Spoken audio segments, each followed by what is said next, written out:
Ти си делял една съблекалня в Селтик с Стилян Петров. Какъв беше той като съотборник и като човек? Много добър.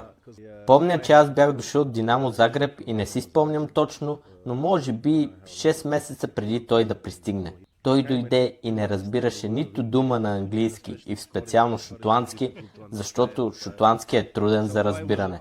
Аз бях преводач за него и имахме още един съотборник – Любо Моравчик. Той беше словак. Така аз превеждах, когато имаше нужда за него и като цяло за двамата.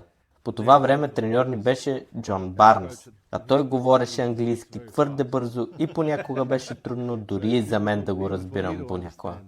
Кой е най-запомнящият ти се момент с него? С Стилян ли? Ние постоянно излизахме заедно. Аз, Стилян и Любо. Винаги бяхме заедно. След тренировка обядвахме.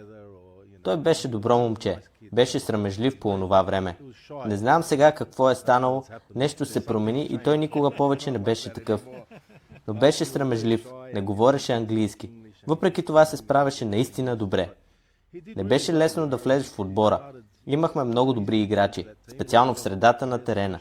И той се справи много добре.